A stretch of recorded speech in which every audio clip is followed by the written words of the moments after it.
Hey guys, how's it going? I'm Imre Cuzzy. This is Game Time Discussions podcast. I'm sitting here with Cameron Selby, and we are excited to get going with a best ball draft for y'all. I'm gonna start sharing the screen now and try to see, and we're gonna enter a draft. Excuse me. But yeah, we're really excited to try this whole thing out and see how it goes. We're going to do the $3 million total prize on DraftKings. They're going to have three of these most likely during the summer, so we'll get a few of them. And I also have to go check the live stream for messages. So if y'all have any messages or any questions, get in there and we'll start talking about it. But yeah, so I'm going to enter now. Let's do it. Yeah, it's really fun. It's our second live stream. First one went better than we could have even imagined. A little blurry, and we're still working on that. We are also dealing with some weather, and we had some connection issues over the last couple of days in terms of Wi-Fi at where we have our studio. So we're working through all that, but we're going to improve that as time goes on. But we're excited. We've done about 10 of these drafts, put them out for you guys, mostly on DraftKings. That's where we're going to start on this one, and then a couple on Underdog. We'll see what we end up doing with our second draft, but we'll at least get through two tonight, and then we'll probably be doing two every live stream, do at least one live stream a week the rest of the summer, Right. which we're very excited about. Yeah, it looks like we have 10 people here in our draft. So we'll be able to get going here pretty soon, only a couple more. And it looks like we've got 3 people in the chat at the moment. Hi, Nick. Thanks. I appreciate it. We're excited too. Trying to do this the right way and hopefully it goes well. So let's see. All right. Now we're jumping into a draft. We are in let's see what spot we're in. 8th pick. So that's actually something we haven't gotten. Luckily, we've been talking about it a lot, but we haven't gotten it. So that's always a spot that we've been trying to get. And, it's a different pick. You get the chance to get one of the running backs up top and then, on the backside of it, even possibly getting another one or getting a receiver. But it's the perfect spot to go, Devontae Adams in the 2 or maybe even the JTs of the world, just depending on what you want to do. So, right. And we've seen some I had a really weird draft today where Cooper Kupp went first overall.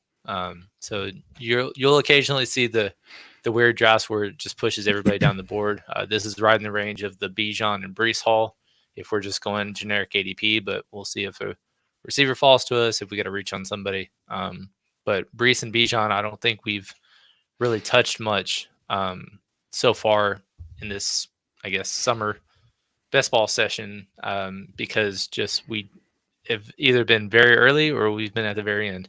And it's just with both of them, they're not going to fall to you at 10, 11, 12, and you're going to have to reach for them if you're in the top 5. So right, exactly. It's kind of a weird spot, but we're right in the middle, so maybe that's where we start. We'll just kind of see how the start of round 1 falls. Yeah, and if you're in the chat, say what's up. We'd love to see y'all. Hi, Taylor. It's good to see you. I will go downstairs later and say hello. And Nick, we appreciate you. But yeah, we're getting ready to get started. 12 seconds before the draft gets going, and Scottitos Burritos is first. That's a cool name. And then we'll get going. So let's see. I'm sure we'll get the normal slew. I'm guessing Christian McCaffrey here. Whoa, not Christian McCaffrey. All right. So we get Tyreek Hill first overall. Okay. That's an interesting one. Not crazy, but interesting. He's probably the 3rd most popular number 1 pick. Most people either go CMC or CeeDee Lamb. All of the time we see those 2 fall in the top 3 somewhere. And so Justin Jefferson going 4 is interesting. Yeah, that's a lot higher than we've seen. Yeah, we have Justin right behind Amon-Ra and Jamar Chase. And largely due to the quarterback play, just kind of capping his upside a little bit, maybe touchdowns as well, but what you're getting with the other 2. And Justin Jefferson, it's more of an unknown, also coming off an injury. So and there's Jamar Chase going, so Amon-Ra is probably okay, Bijan next. So that means I'm assuming Amon-Ra is the next pick. Yeah, if he's not, it's it'd be very surprising. We've seen a lot of 1 running back, 6 receivers in the first 7. So this guy here, he's taking his whole time. He did go Amon Ra. I am happy to get Brees Hall. Yeah, So I mean, we don't have enough Brees Hall. It'll be interesting to see how we can build a roster. yeah, especially from the 8th spot because we haven't drafted it that much. Mhm. Grace, Yeah, and then Puka, Garrett Wilson, and AJ Brown, the next trio of receivers, kind of all the same, similar option. All of them really talented guys that there's some kind of somewhat risk or handicap, either Cooper Cup and vulturing some stuff, or Devontae Smith. Remember, second half of the year last year, he outperformed AJ yeah. Brown, and then with Garrett Wilson, is purely can Aaron Rodgers stay healthy, because last year he did not live up to his draft status. It was all because of quarterback play. So having two Jets in the first round is kind of nerve wracking when we know that they're not going to be one of the higher scoring offenses. Brees is probably the safer one between the two, but in a PPR 3 receiver start, can play up to 4 at a time. It's a lot easier and probably encouraged to go receivers very early and often in these kinds of drafts. Great. It's good to see you. I appreciate you being here. Yeah, we got, we've had a lot of the 12th spot, like we said, and, you see a lot of Gibbs here. And then randomly you'll see like Drake London jump into the first round. People are high on him. I haven't seen any Marvin Harrison in the first round. He just sits right there at 13, 14. Yeah. Doesn't really move up or down.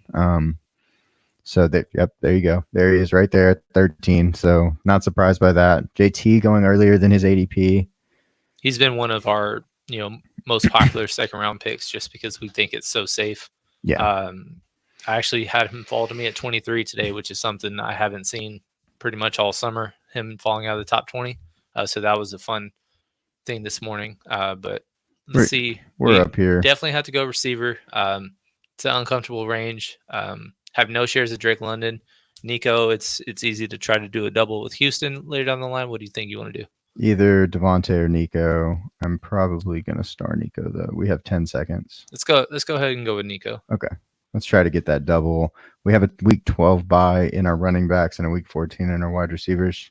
Got to make sure you stay up to date on your buys just in case you just get a bunch of week 12s and then your team really won't work during that week. You got to make sure you keep it kind of spread out as much as possible. Let's see. Drake London going to the Amon Ra team. That's actually surprisingly one of the lower parts of the draft that he's fallen to. He's somebody that we're high on for the upside, but in these best ball drafts is going at the 1-2 turn, early second round, and we think he's a 2-3 turn guy, and it's way too much projection. We'll just kind of see what happens.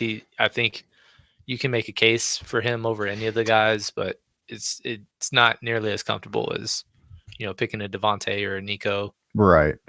Grayson asked some tight end love early. We get some tight ends. I mean, the guys that we go for, in the early, third round is, we might see some Travis Kelce, some Sam Laporta, but a lot of the times we try to like the team 7 here. I'm not even going to try the one with Amon Ra.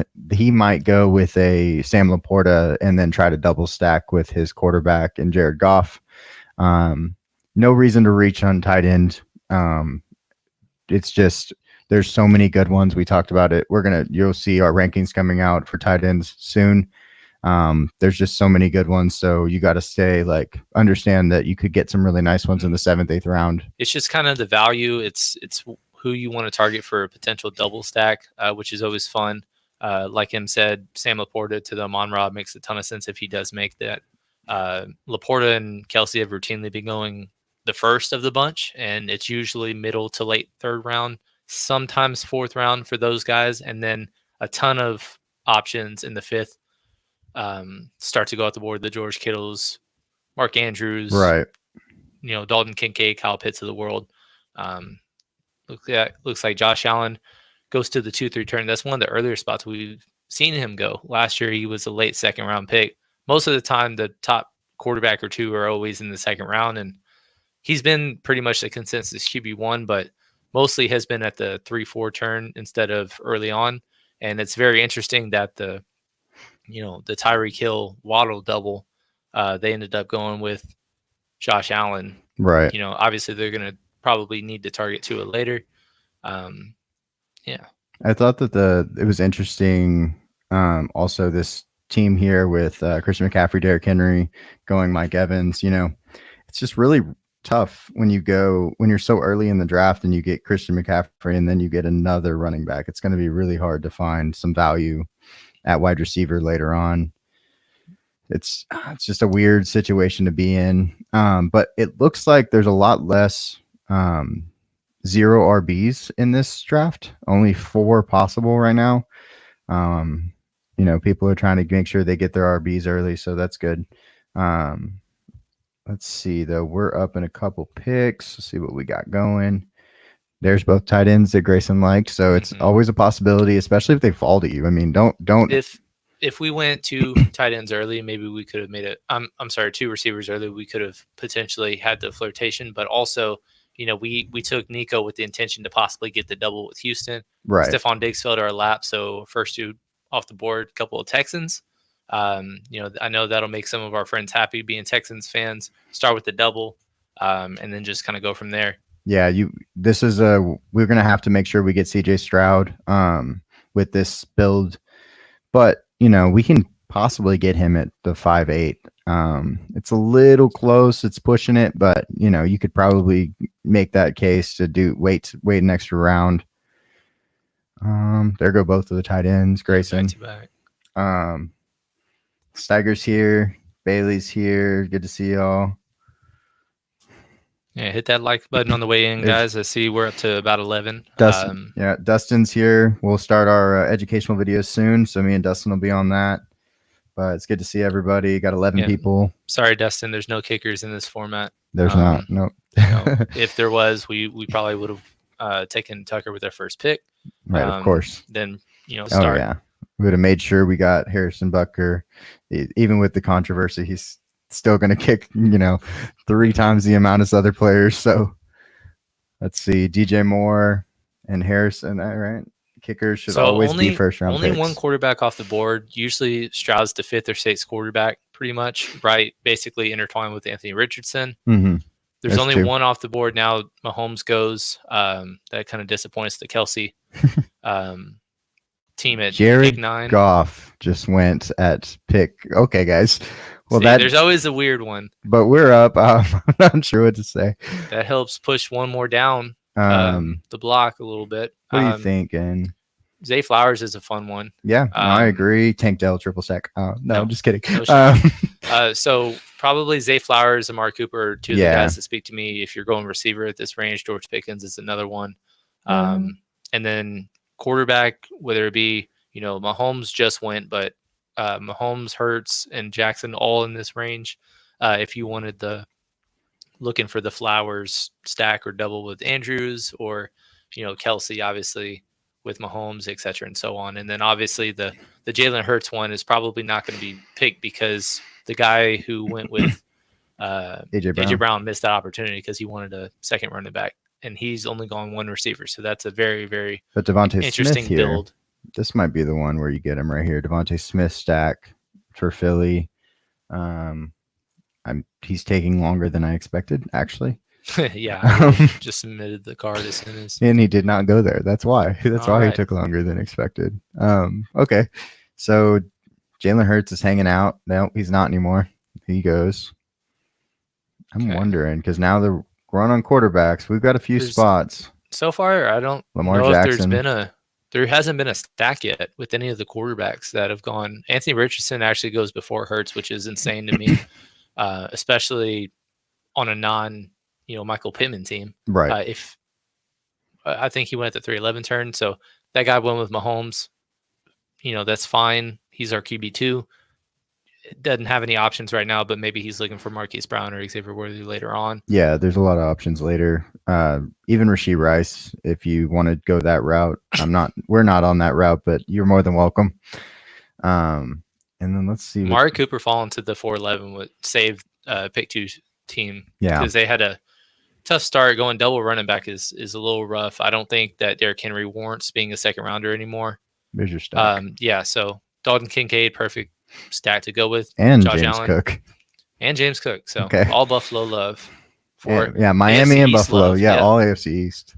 All right. So looks like we got about 3 teams to rival with to hopefully not have CJ come off the board, and then our plan will be off to an excellent start. We will have to steer away from the week 14 buys in a little bit because all 3 receivers that we have Our week 14 buys, yeah. so we're gonna have to get some depth there. But hopefully we'll be in a, we're hoping to be in a position where at week 14, hopefully you don't need that many points to get into the playoffs. Mm-hmm. So that's kind of the plan. Lamar Jackson gets paired with Mark Andrews. Good choice. Let's see what happens here. Let's go look at where everybody's at. Rashad White goes. Tank Dell is still on the board. That's interesting. Tank Just Dell is now gone. Not because we're getting a ton of him, but Tank Dell has really kind of gone right next to Stephon Diggs of late, kind of late 3rd round, early 4th round, and so him coming off this late was pretty surprising to us. So but, we get it worked out. Yeah, we get CJ. Kyle Pitts goes really early. There, Trey McBride falling this far is an excellent value. Yeah, if we weren't already targeting quarterback. And then I would expect our next pick to try to be either Trey McBride or, well, no, he probably won't be there. Let me rephrase that. Sorry, Keenan Allen is still an option here. Let's see what. Well, I mean, there's two teams in between us that have already taken a tight end. Unlikely that he'll be there, but we are not going to wait a single second if he falls all the way to our 6th round. Yeah, it looks like he's been going mid 4th most of these drafts. So Bailey completely agreed with us. He says it's okay to take an L on a week because of buys if you're already clinched by week 14. Completely agree. There goes Trey McBride and Keenan Allen both going. Nick said great start. We appreciate it. We got lucky that CJ fell to us, but now we got to figure out some weeks other than week 14 to target some guys and not week 14. Christian Kirk, Chris Godwin. Let's go look at what we got. Yeah.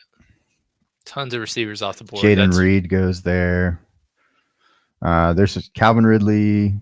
If we want to go with our second running back and Kenneth Walker, we've been talking about not getting enough of him. Yeah, I mean, Alvin Kamara. I have 14 seconds. Sticks out. Let's see. Alvin Kamara's gone. He's gone. I'm sorry. Okay, sorry. So I think we should go a 4th receiver here. So Keon Coleman would be my preference. Okay. We have a lot of safety with our picks. I don't know if Stephon Diggs can live up to his talent in terms of being, the top 10 option that we've seen him as. But right, of course. Him or Nico should at the very least be the wide receiver 1. Ideally, both of them could be wide receiver 1 caliber seasons and have Tank Dell not eat into the workload. We're not buying Tank Dell being the leading producer out of this offense. We really like Tank Dell. It's not that. We just don't think he should be in the 40s. And here's the thing. If he is a value and you think that he is the best option, Stephon Diggs or Nico Collins are awful values. So it just kind of depends on how you see this offense shaking out. But that's just kind of our ideal. And then with Keon Coleman, that's a late season kind of investment. Going 4 receivers early, there's not as much pressure for him to produce as early, but he has the upside to, have those higher, 20-point weeks later in the year. Right. What you would ideally hope for, because we are drafting for optimism, not pessimism. Yeah. And so we have, four solid receivers. Of course, we got CJ Stroud. We want next, I'm guessing we're going to go for a tight end in one of these next 2 picks. Lots of options still. We're only down to Kyle Pitts. There goes Evan Ingram. So those are options for us going at the next pick. Let's see. Any weird teams? Are there any weird teams? This guy's got 3 running backs. That's always a little weird. I do love Bowers, Grayson. Yes, we have so much Bowers. We can't get enough of Brock Bowers right now based on where he's going. He's basically, his ADP is right around pick 100, which is like 8th round. And we think he has just as much upside as Sam Laporta, who finished as tight end 1 overall last year. And he can and should exceed that. Right. It's just because Gardner Minshew is the quarterback, and that's why people are weary. Okay, that's fine. That's fine. Well, we'll just buy the dip, right? Yep. I have so much Brock Bowers, Grayson. I know you said if you're only if you're a true Raiders fan. I have a lot of Brock Bowers. Believe me, I'm with it. I'm all about it. Dak's usually a 7-8 turn quarterback, so that's a little early that what we've seen. And then also the guy that took him wasn't the guy that ended up with CeeDee Lamb. So interesting route that they went. Yeah, instead he went CMC over CeeDee Lamb there. Yeah, I mean, if you were gonna go, and then Dakota. I don't know why you didn't go that route. George Burrow. Kittle off the Burrow. board. Joe Burrow. Let's see. Here's Jamar Chase. That's a stack. And again, I don't know why. Oh, okay. So that was the Jamar. Jamar fell to 5. Yes. There. Yeah, he's at 5, so that's why I stacked him there. What, the second stack of the? See, Dak is not stacked. Josh Allen's stacked. Okay, yeah. Lamar is stacked. Oh, so we've. Jalen Hurts is not stacked though. Let's see. We're up next. James Conner off the board. Xavier Worthy, Rashee Rice. Jake Ferguson. Get our tight end 2 out of the way. We haven't gotten a tight end yet. Yes, you were right. Jake Ferguson is my selection right here. Perfect. He's as safe as it can be. Absolutely. I don't know why I thought we had a tight end already. We were hoping Trey McBride fell to us earlier. It's okay.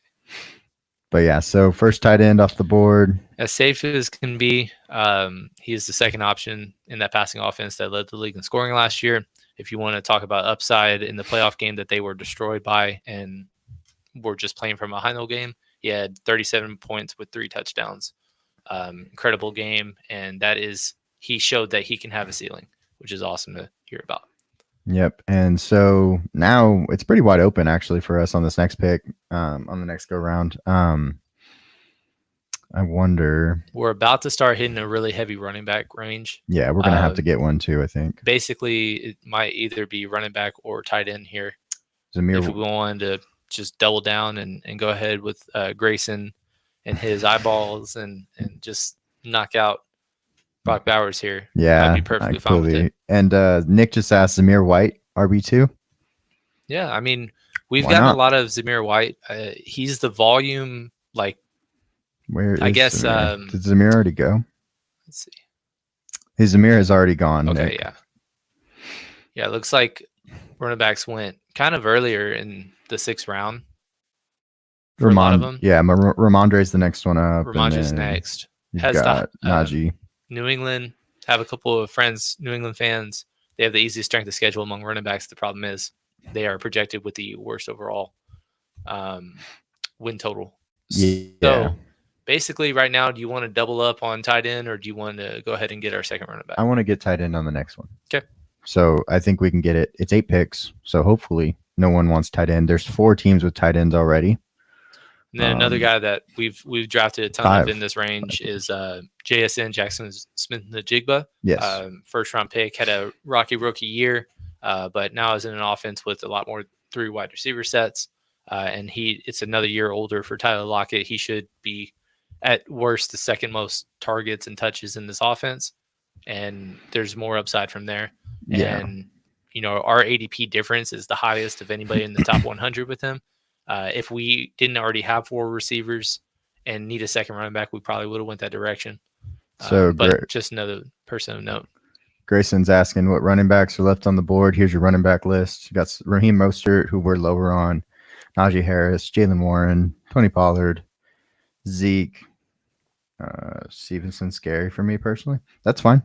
He's my RB2, and I'm probably going to stack him.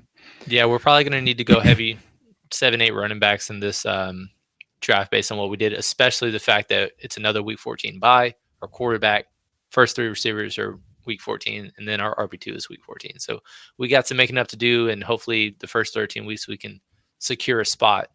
But yeah, and then our next selection probably, once again another running back, or if show me the latest of the draft board. Right there. So Bowers still there, heavy target right now. If he fell to me, I would be very, very giddy. So Grayson asked how we feel about Mixon. Very safe player. He's our RB15 on our board. Like just a guy that, He's one of the safest RB2s that you can have. Yeah. He has, pass catching ability. He's got goal line, 10 plus touchdown upside. Ty Spears. Wow. Don't mind him whatsoever. It just kind of depends on ADP, because if you look at redraft leagues, let me pull up the rankings overall real quick. Wow. This is kind of weird what they're doing here. I don't know if you've noticed, but Curtis Samuel, then Ty Spears. Okay. Interesting. Much earlier, JSN's still on the board. Grayson, if you want to look at ESPN or Yahoo, Joe Mixon's ADP is 27th and 35th overall, respectively. So that is a third round pick. Whereas in best ball drafts, he's going in the 5th round. So much better value over here. But in your redraft leagues that you're going to be doing with your buddies, it's kind of a little rich for our blood based on where we have him overall. But you'll be completely happy if he's your RB2 on your team. Yeah. And this next team is the team we have to worry about a little bit. They are the only ones without a tight end. So that was a great value pick for JSN right there. I know. I thought he was going to fall to us. I was like, oh crap! Dang it! They took Bowers. That's okay. We're 2 spots are late on him basically, but we're going to have to start getting receivers, and there aren't really many right here. Yeah, I think this is another a running back range. Yeah, that we should probably target. Javonte. No. Because I don't want another Week 14 player right. At this point. Trey Benson is probably my preference. Tony Pollard, just solid but unspectacular. And I think Trey Benson can eventually overtake to be the number 1 running back in that offense. And we're talking about late season upside. So in that Week 14 that we just need all kinds of production, he is one of those guys that's capable of doing that. Rookie running backs is, a great investment for opportunity. And in best ball drafts, they're even higher ranked. If you saw, there was a run on receivers of the Brian Thomas Jr., Ladd McConkey, Xavier Worthy. All of those guys are like 20 plus spots further up on ADP in these best ball leagues, because rookies, you don't have to do start sit decisions. You're waiting for boom weeks. So only a few before us. Devin Singletary, not as high on him as consensus.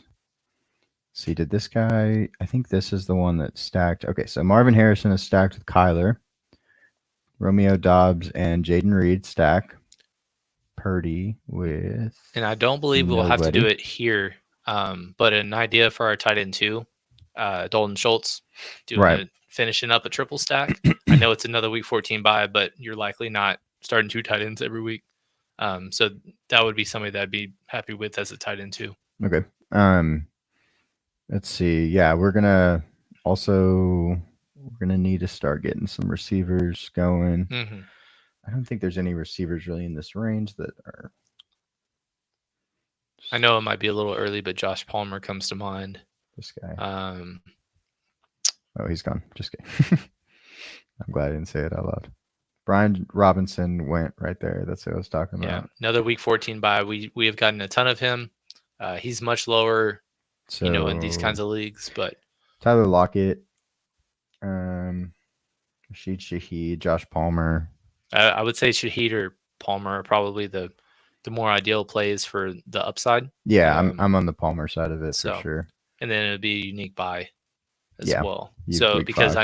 I know Keon Coleman that we invested in, he also has a Week 12 buy. So gotta get a little bit more diversity with those bye weeks. Yep. With the receivers that we got. I like Josh Palmer though. He could end up being the number 1 in that offense, and that wouldn't surprise me. I mean, he's been steady when he gets opportunities. Yeah. Hey guys, get in the group chat and tell me, who y'all's guys are, who y'all are making sure y'all draft in every draft.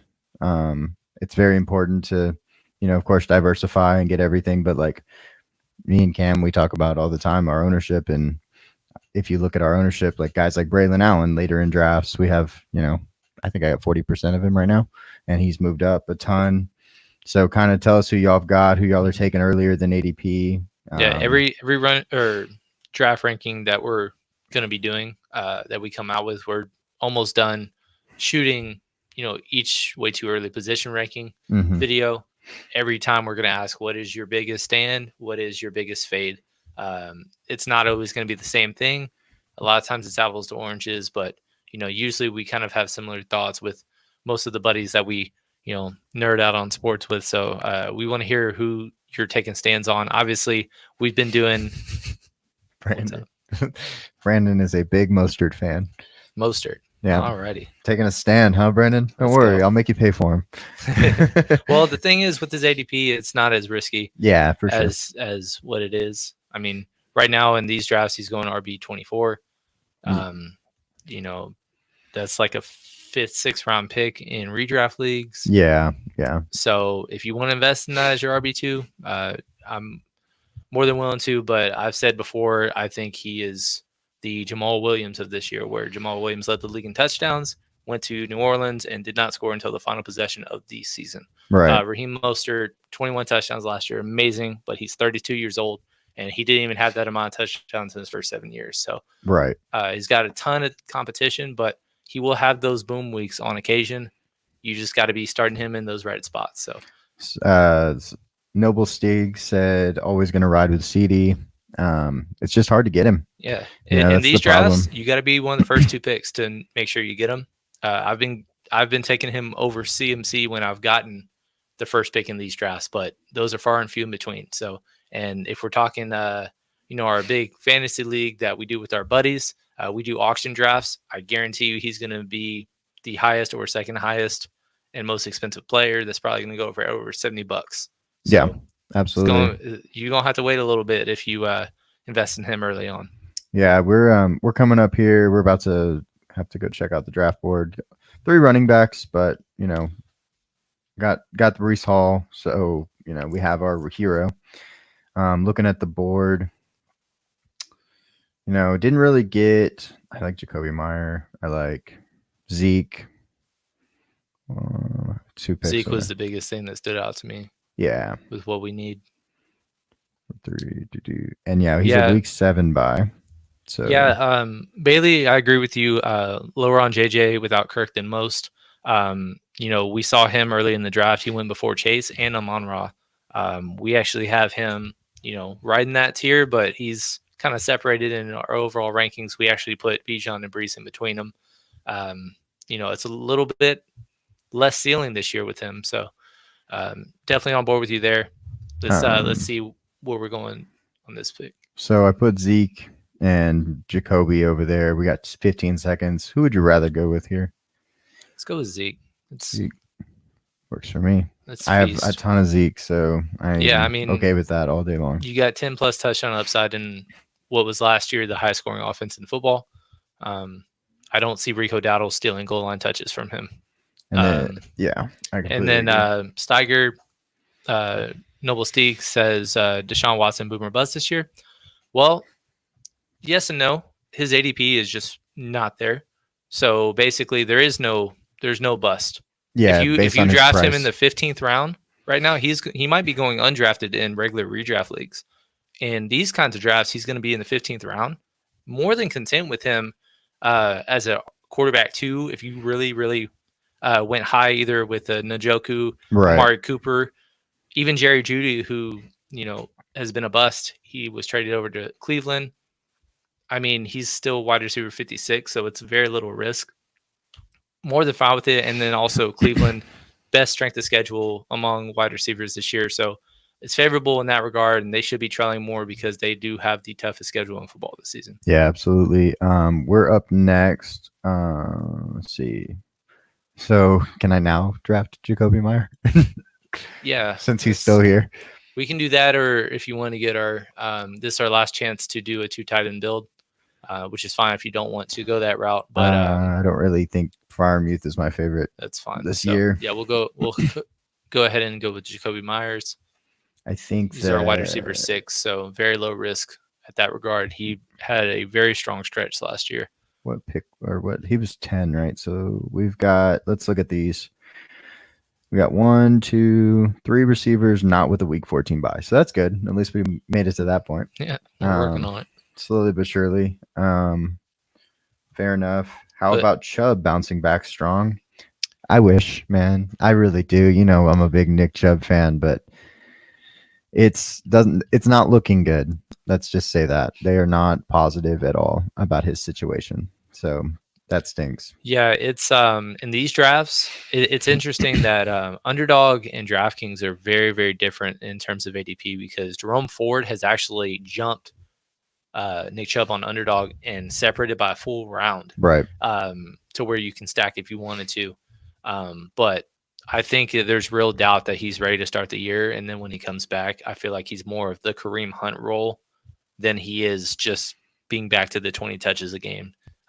It's unfortunate. We love him as a player, but also Jerome Ford last year when he went down, weeks 3 through 17 was RB13 last year. So he does have upside, and he's going in the RB4 range in these kinds of drafts. And maybe long term it's kind of a tough investment, but redraft and you want immediate production early on, he's probably a really strong bet to be a top 24 running back for the first 6-7 weeks. Yeah.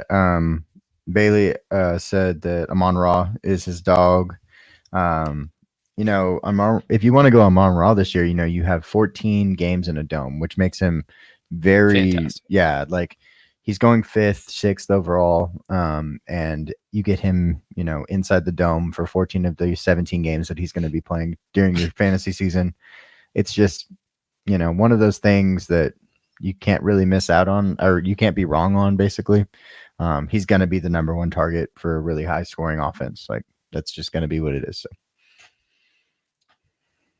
We also have one quarterback. So yeah, let's I know exactly who I want to pick with this next spot. He's the guy that we've talked a lot about this offseason. Opportunity for RB2 upside. See who you're talking about. He is going outside the top 50 running backs. This is kind of the range where he's going to end up and starting to go. We're early on the board with him just because of the upside. So yeah, Justin, Goff stack is super affordable. At the beginning of the show, we talked about getting Amon Ra and then getting Sam Laporta in the 3rd round. That's definitely doable, and then going and getting Jared Goff as the quarterback in that. So definitely an option. Can't discount Jameson Williams too. I mean, this is his first true fully healthy offseason. Came into the NFL following a national championship torn ACL, so he missed the first 6 weeks, and then last year got busted for gambling, and then missed 6 games and really didn't do anything until the NFC Championship game where he had a pair of touchdowns. So there's opportunity there for him, especially with ADP. He's going right around pick 100.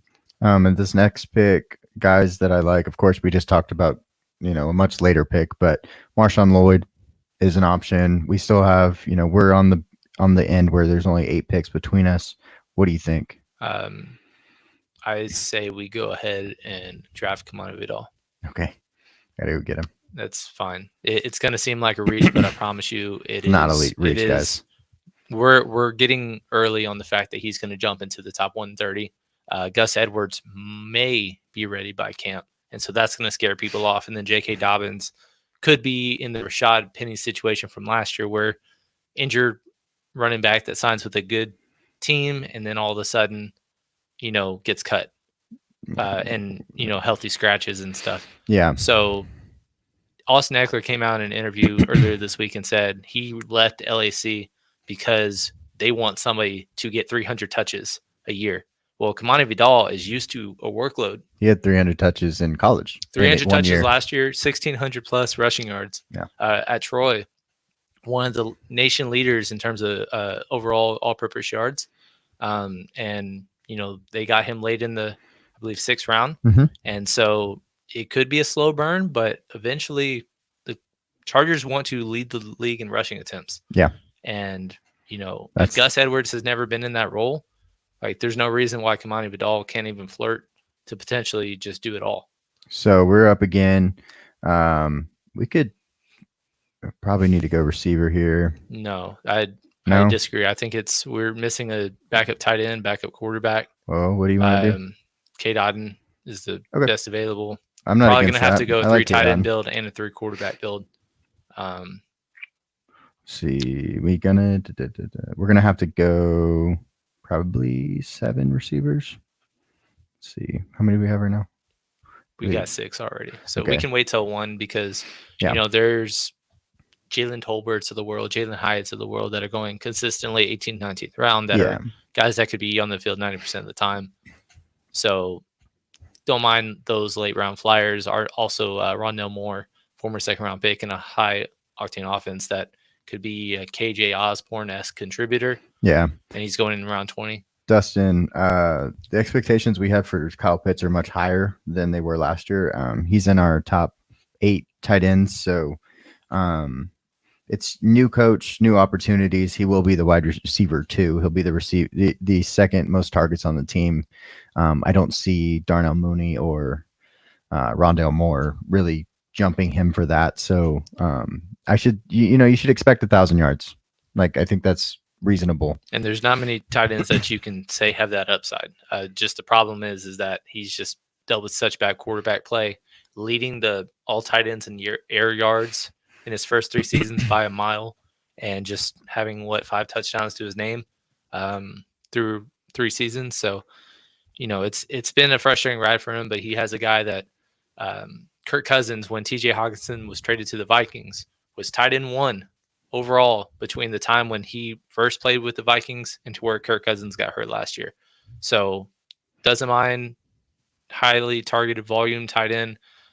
The upside's there. It's just a little bit of a wishful thinking pick, but we're very comfortable putting him above somebody like George Kittle right now, who we love as a player, but way, way more volatile between 100 yards and 4 yards. Yeah, there's so many mouths to feed for San Francisco. We talk about this also, though, like the difference between a redraft league and a best ball league is, you can get George Kittle in best ball because if he goes for 30, like that's basically 3 weeks of a normal tight end. Mm-hmm. Because he has the upside to do stuff like that. So you just have to understand like what kind of league you're in, of course, too.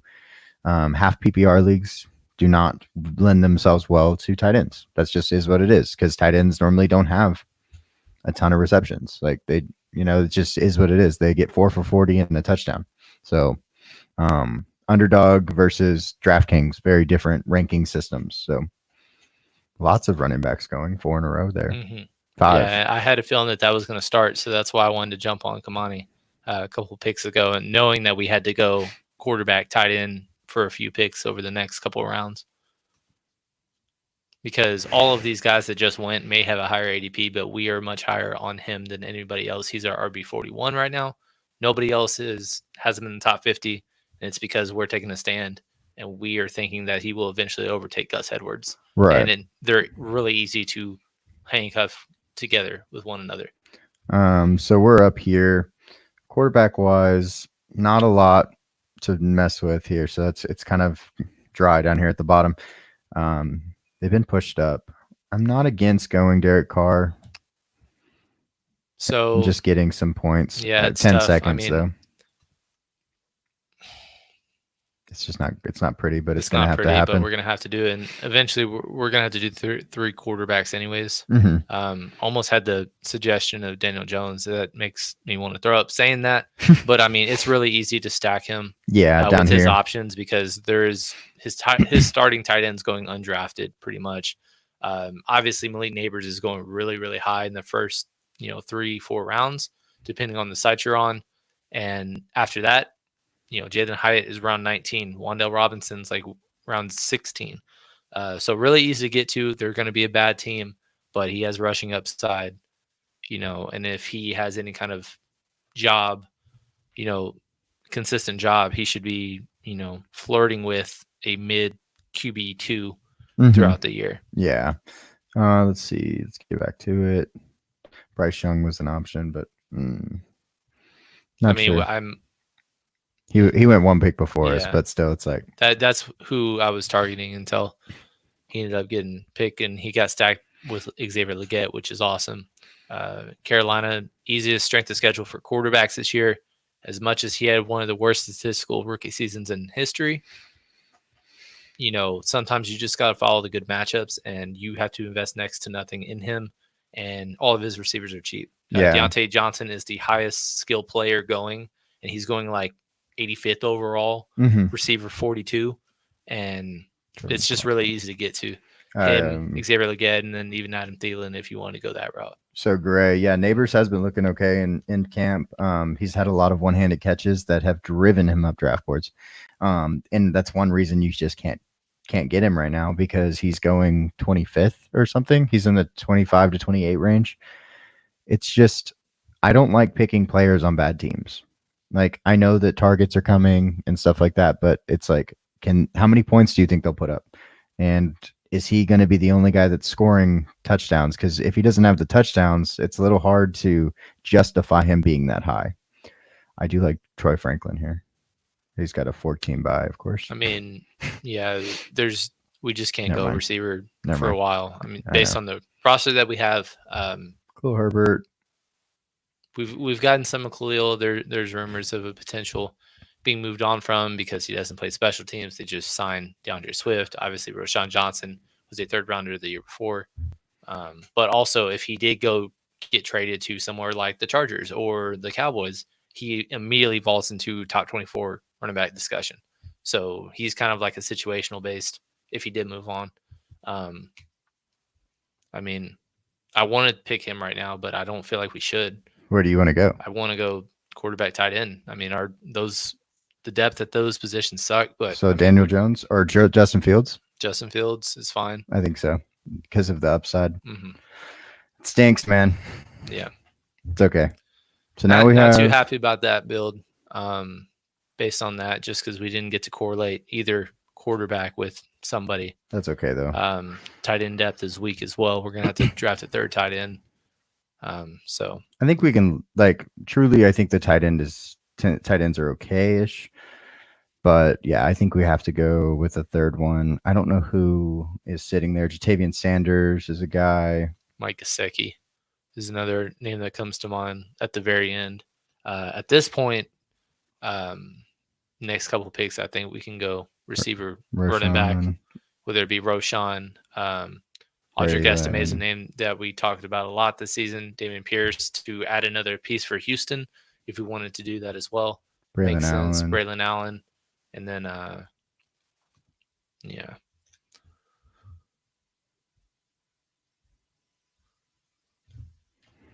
All right. Let's see. But again, we appreciate you guys tuning in with us tonight. Got 11 watch right now. See 9 likes. If you don't mind, hit the like button to support us like you can. We're going to finish this one up, and then we'll probably hop into one more and then call it a night. Yeah, actually, if y'all want to, can y'all go in the chat and tell us, would y'all rather us do an underdog draft or a DraftKings draft? Because that'll help us decide what we're going to do after this one. True. Yeah, we got a couple rounds to figure that out. And so we're up here. Let's see. And Roshan's still on the board. I do like Roshan. I think he will get more touches, especially if Khalil Herbert's gone. Yeah, Steiger. So is Rojo 2 in RB2 rather in Chicago? I think that's what it will end up being, regardless of if they move on from Khalil Herbert or not. He's very versatile. He plays special teams. Very likable player. Obviously, we have ties to Texas as well, and we've always liked seeing him play. But yeah, I think he has upside as RB2. It's a little uncomfortable, but the investment is very low risk because it's 17th round is what we're getting them, and we get a lot of Chicago players in these kinds of drafts. Right. It's just another piece in the offense that on a playoff team. Yeah, let's see. So this guy's taking it. He's gotten 3 receivers in a row. Let's go check out the other teams while we're sitting here. So looks like 3 quarterback build, lots of 2 quarterback builds. Josh Allen stack. Dak with no stack. Trevor Lawrence got stacked with Evan Ingram, Lamar and Mark Andrews. Jalen Hurts with a no stack at all. Deshaun Watson got stacked with Elijah Moore, though. That's always good. Mm-hmm. Daniel Jones, Russell Wilson, and Aaron Rodgers for that guy. That's his quarterback room. Oh, he has Joe Burrow also, so he has 4 quarterbacks for that team. That's a lot. Let's see. Caleb Williams. And yeah, so Gray, you see Malik Neighbors is like a mid-third rounder right now, and that's just a little rich. Outside of Marvin Harrison, who's basically going where his overall rank is for us, so it's not like considered a value. The highest rookie ADP for a rookie receiver over the last 13 years was Amari Cooper, and he was going around pick 50. And so you have two receivers going in the top 26 ish in these kinds of drafts. And it's just really tough to get to, especially like Em said, just going to a bad team. It's relying on Daniel Jones to get him 1,400 yards. That's what he's got to do to live up to that ADP or get it, be considered a win. So it's really tough. We love him as a player, but it's a tough situation early on. And then also, Roma Dunze, and there's a ton of rookie receivers high up as well. Right. So we're up next here. We could go Jalen McMillan. What do we need? We need depth at running back and receiver and at tight end. Jalen McMillan's my favorite. Jalen Tolbert's good. Which one would you rather have? Well, we already have two Dallas pieces. Let's go ahead and we can go with some Jalen McMillan. Okay. He's a guy that came from a lot of three receiver fight sets, for opportunities and stuff. And Tampa doesn't really have much depth outside of Godwin and Mike Evans, who both have injury history. So he is the next man up if one of them were to go down. And then Kate Otten is a low volume pass catcher, even though we did select him earlier. And then, running back wise, there's not really a ton of like carries that are going to go for either Bucky or Rachaad White. For sure. Yeah. That's my biggest thing is like the backfield is below average talented wise, I think. And they just, they love throwing to their backs though. That's a big thing in Tampa Bay. So Jalen McMillan, I think he beats out Trey Palmer in this offense and then is the number 3 in the slot. So that's at least what I expect to happen. Or outside even, depending on where Chris Godwin's not at. Let's see. Did anybody... Steiger said hook 'em. No. Looks like based on votes, we're going to fire up another DK. That works. Let's see where we end up picking. It'd be fun to do, I would say, somewhere on either end. To either just get a boom boom or having, a couple of people in between us. So it's really easy to make decisions. That's one of the low things about being in the middle of the round. You're just every single time it's just crossing fingers, hoping somebody falls to you. Right. We did that earlier with a couple guys. The Brock Bowers, Grayson, I got a boo. Oh, I got a boo. Ha. Yeah, I did. That's okay. Doesn't hurt my feelings. Oh. Surprised Dustin didn't say anything about the Aggies, because they're still playing in the College World Series. AJ Dillon, which is surprising. I don't think I see him very much in these drafts. Yeah, that's pretty interesting that he's going. See if that guy just had no running backs. No, he has 7 running backs, and he had the 2. He was the one with Christian McCaffrey, Derrick Henry. So I don't know what happened there. Yeah, that's just one of the toughest things with a Christian McCaffrey build. It's just so hard to put together a good roster here with him, and then also he's got a whatever curse you want to or thing you want to say about either being on Madden, being the first overall pick. There's been a huge track record for the number 1 overall pick to get hurt. JT, Justin Jefferson last year, Christian McCaffrey twice. And then, I even think back 7 years ago, Le'Veon Bell just holding out just because. So we're up now. Let's see. Audric Estime. That was who I was thinking about. Perfect. Then I'm good. I'm glad we're on the same page. Yeah, I mean, we can't get enough of him. He was one of our favorite running backs in this class. Went to a somewhat open backfield. He got a knee scope that basically kept him out through OTAs, and then now there's just a Jaleel McLaughlin. Yeah, I don't love that has it. vaulted him into a 15th round pick. Craziness. And even Samaje P. Ryan has gone in some drafts before, and he's going to get cut in my eyes. So that's not to say that we don't believe in Javonte Williams, but if you are going to get a proper handcuff to him or just outright look at somebody that could potentially have upside later in the year, Estime is that guy for us. And it just kind of is what it is. So Grayson, when you're looking for a DraftKings like draft, you're asking about the position. It's just we kind of like look at it based on the first and second round. It's right now the second and third round receivers are really difficult to like sort through. We're not getting very much Nico Collins, and we got him in this draft because we were trying to stack him. But truly, like we're not targeting Jalen Waddle. We're not targeting Debo, Brandon Ayuk. Like those guys are right there at the 2-3 turn, and they're really difficult to get.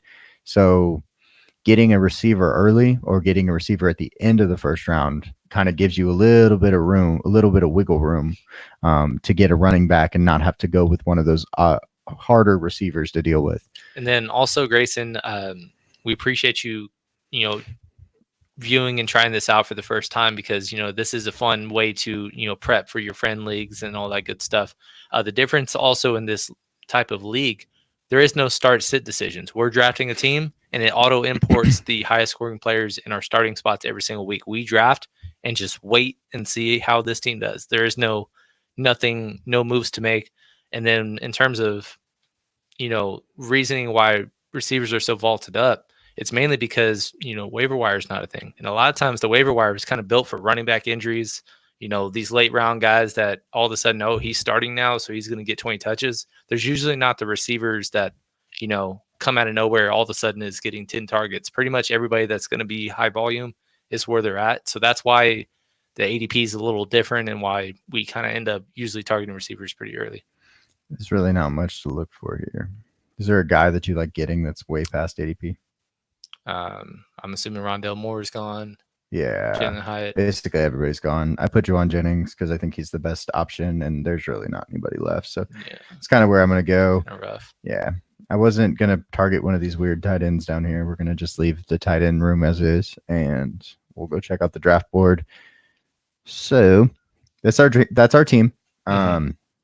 We started off we're hero RB style. Hero RB, for everybody that doesn't know, is basically you get an RB in the first or second round, and he's the best, he's a very strong RB, could be RB1, and then you go wide receiver, really solid tight end, quarterback, and try to stack in this next six exactly what we did. We got quarterback stacked with our two receivers, a solid tight end, and then some other players that have upside. Keon Coleman has upside later on in the year. And then you start attacking those running backs again, like we did here. We got Ramondre, Trey Benson, Zeke, Kamani Vidal, who we're really high on. And you just fill out your roster from there. We were hoping to possibly get a quarterback in this zone, but we didn't. So we had to go with two quarterbacks later on. They're just filler quarterbacks. We're hoping that, Justin Fields starts. That's the thing we have to hope for on this draft. We hope that Derek Carr has a couple of weeks that he's actually in, but we have CJ Stroud. And so we're pretty comfortable with CJ Stroud and both of his receivers. And that's why we're okay with getting those guys a lot later. And so, there's one pick left. Grayson, what does stacking do? Essentially, it just kind of correlates late in the year when you're looking for certain matchups. Like if Houston is playing Kansas City and it's a 34-31 game, everybody that is in that game pretty much is going to produce. So it basically enhances your ability to have the ceiling games at the end. That's why it's usually good to stack. In redraft leagues, it's not as important, especially like a double stack. It's not because you're doing start sit decisions. With these, it's all about correlation. And so if you do make it to the playoffs, which is week 15, week 16, week 17, it's going to be guys that are, in the same types of games, and you want to be you want to like that way. Basically you want to attack high powered offenses. And so single stacking is good, of course, but double stacking gets you even more correlation. So like we did in that last one, we had Stephon Diggs and Nico Collins with their quarterback. Every time CJ Stroud throws a touchdown to one of those guys, you get 10 points automatically because it's 4 points for the touchdown for the quarterback and 6 for the receiver. Those things are what vault you into the playoffs. And then if you want to look, for example, at Houston's schedule, right? Week 15, week 16, week 17 are our target weeks because we're drafting with the expectation that we make the playoffs. If we don't, is what it is. But if we do, we want to be setting ourselves up. Houston, weeks 15 through 17, this is their schedule. Miami, Kansas City, Baltimore. Big games. Big games. Big, important games, all against offenses that could be flirting with 30 points a game. So you got to keep up, and it should be games that we're going to be targeting in, big situations later down the line. And that's kind of why we went the route we went, why we're getting a lot of Houston stacks of late. Right. And so we just opened up a new draft. Y'all wanted to do DraftKings, so we're doing it again. And Got our wish. We got the 12th pick. So this draft is going to be us getting back-to-back picks. We can actually ask y'all more often with this style, who y'all like and who y'all want us to pick. So I'll show the board in a second and let y'all kind of see who's in that range, and we'll kind of talk about why or why not to get some certain players based on stacking, like we talked about, or if it's not a normal strategy for best ball. Some of the normal strategies that we see a lot are zero RB. Zero RB means you go a wide receiver, quarterback, and tight end for the first 6 to 7 rounds. You don't get a running back. You wait.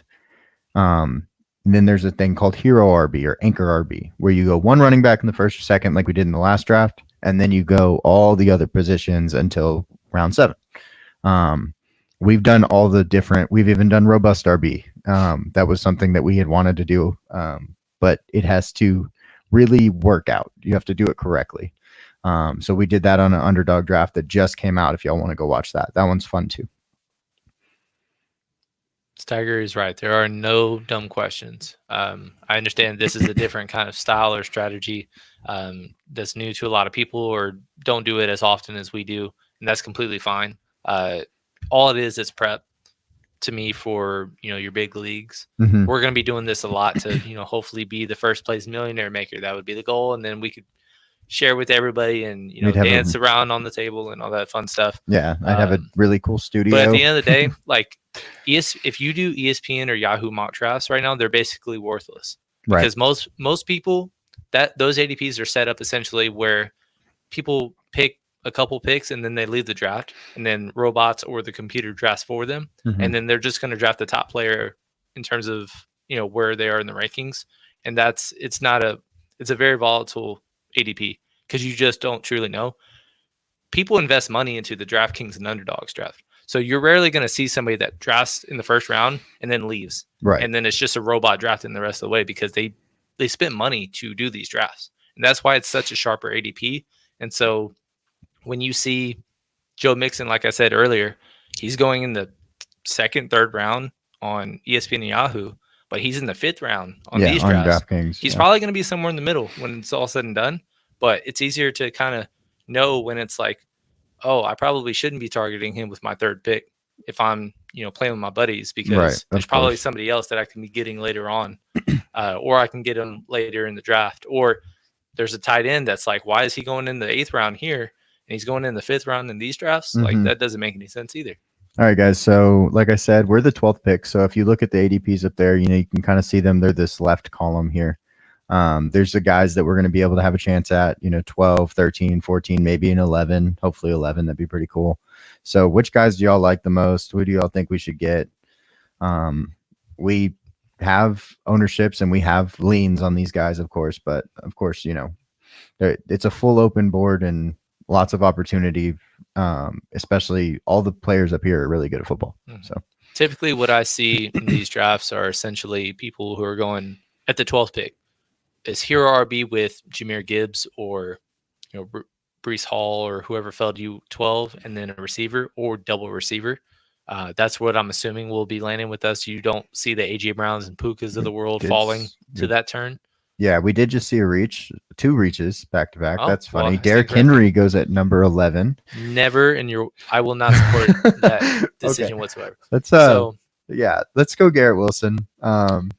And then we get our pick. So how do you want to do it? Honestly, we haven't gotten a ton of AJ Brown, and he has just as much upside, and he's probably safer than a Garrett Wilson just because of the quarterback in which he plays with. Mm-hmm.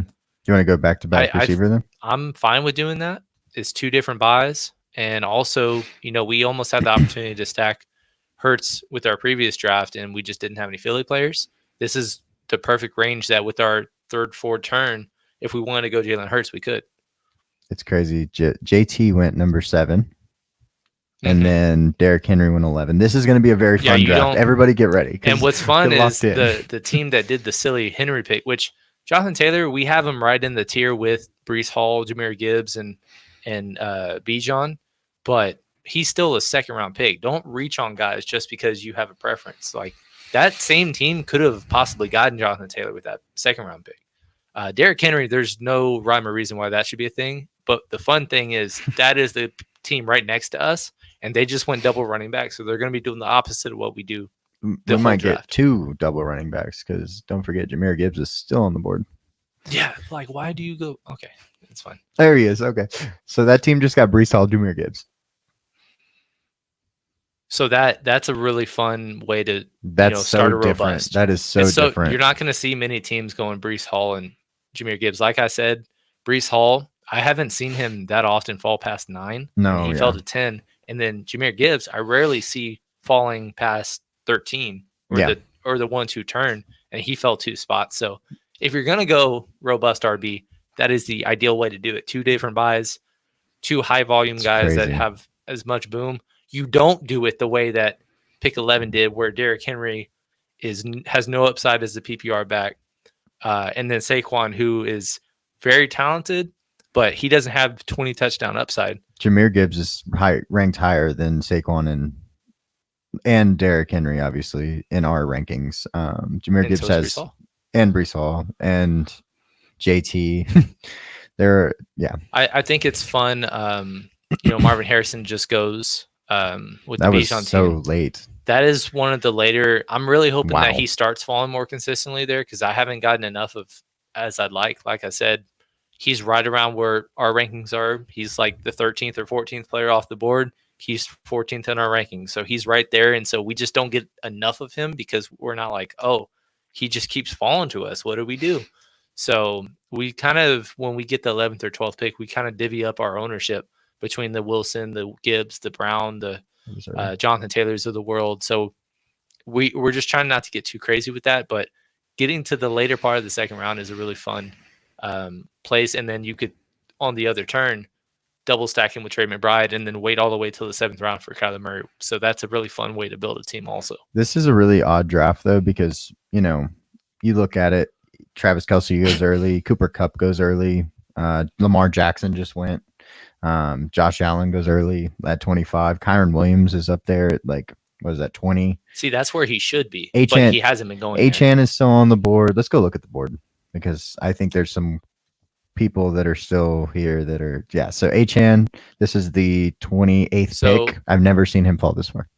If we're unless he gets reached on by a team that has no correlation with him, Jalen Hurts is likely one of our targets with our next 2 picks. Right, of course. Ideally, if Devontae Smith also fell, that would be even better. That would be crazy. But, it's probably more realistic that we're looking at Stephon Diggs, DK Metcalf, DJ Moore, Zay Flowers as our wide receiver 2, which we've kind of gotten shares of everybody in that range. Really, Malik Neighbors is the only one that's going round 3 that we really aren't touching. Yeah. And it's mainly just because of the situation he's in. Grayson likes Debo. You like Mahomes and Debo. So we're on Mahomes. He's our second ranked quarterback. But Debo, actually, we're not as high on because of the fact that there's just so many people in that offense right now. If Brandon Ayuk gets traded, okay, then fine. We're cool with it. But right now, there's just so many people, so many mouths to feed. It makes it really hard to be go Debo. I love Debo as a player. I love how he is as a gadget guy. It's just really hard to see him being productive. And you typically don't see him falling that far. No. He's still on the board. So, in our first draft that you saw, the guy that went Tyreek Hill, they went back-to-back with Brandon Ayuk and Debo Samuel right after that. And that's usually 2-3 turns. That's pretty much where both of them go. And really? They went Jalen Hurts there. I don't even know why. It's okay. That's so annoying. So, we haven't gotten a ton of Debo, and he fell to us. If you want to go that way, we can. Well, one of the guys I'm getting is Stephon Diggs, and then we can go Debo second if you would like to. We can also look at the board. I don't want to go 4 receivers to start. Okay, well, I'd rather go Stephon Diggs. That's fine. Yeah. Okay. And Travis Etienne is a fun first running back. He is. I don't mind Patrick Mahomes if you want to go there. We would just have to hope that Marquise Brown fell, or we might have to reach on Xavier Worthy since Kelce didn't fall to us. Rather go Etienne, probably, and then tight ends have kind of been pushed up actually, so we might have to reach on one of those on the next round because Well, I mean, it would be the Kincaid. perfect range for Kyle Pitts, unless Oh, that's he true. unless he got early, because he's going At early sixth round 60. most of the Okay. time, and we have the first 6th pick. So I can't I believe really love this Jalen start. Hurts went. I love this start. I wish Hurts would have fell just because we don't have many Philly stacks. Right. We did in one video, but that was literally my first share of AJ Brown was in that video. I did a couple of shares with Devontae Smith, Goddard, and Hurts. That would have been cool if we did it. He went 3 running backs first. He has no receivers through 4 rounds. That is absolutely not what you do. Well, no, that's his try at robust right there. Okay, but it's when not you good, go- but it's bad. it's No. a try. that is not how you do robust. That is bad. If you're going robust, that means you're punting quarterback and tight end. Like it doesn't make sense to, when you need to start minimum 3 receivers in a PPR league, to go no receivers through 5 rounds Right. or 4 rounds.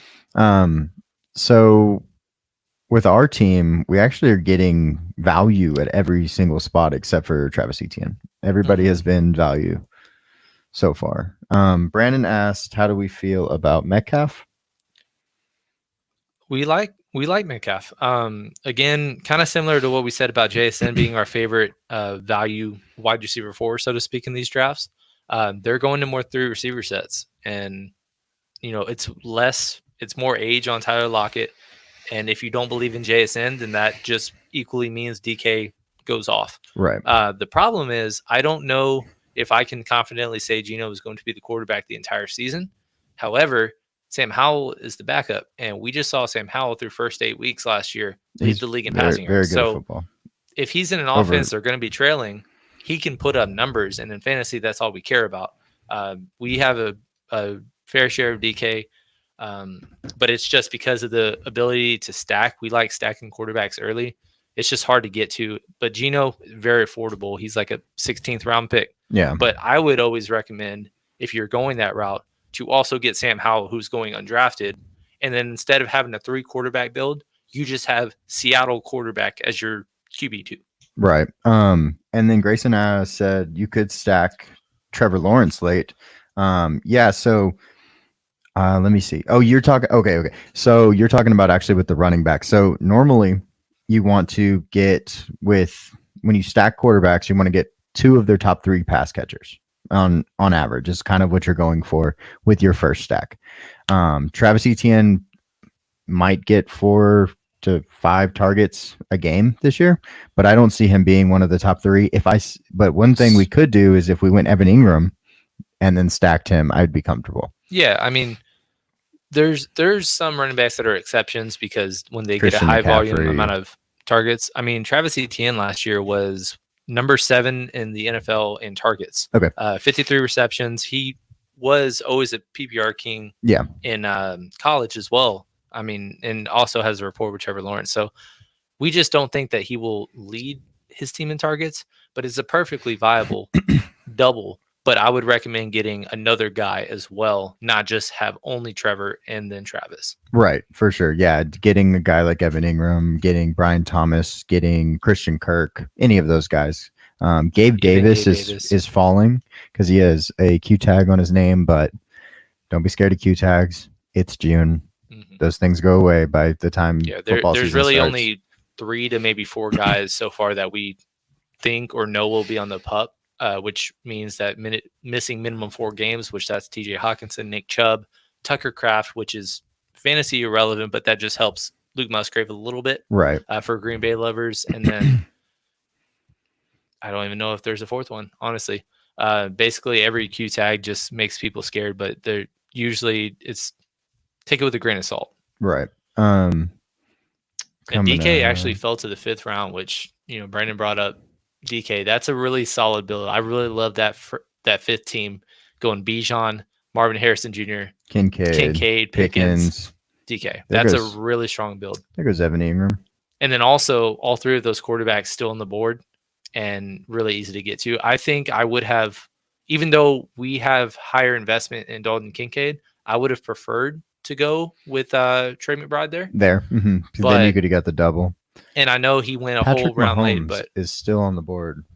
Do we have Worthy? No. Yes. Okay. Do you want to do it? Okay. Let's do it. That's He crazy. basically fell to the 6th round. I've never seen it. That's the first time I've seen Do that. you want me to do it right now? I mean, I why think are I you have still to. waiting? I'm trying to. It's not letting me. That's crazy, guys. Now we don't love how Xavier Worthy's going this high. Usually receivers as rookies don't have that high upside. What is this guy And doing? He has no wide receivers through 6 rounds. Go on. I'm sorry. I didn't mean to cut you off. I'm just happy that he's right next to us. That we have gotten everything that we've wanted so far.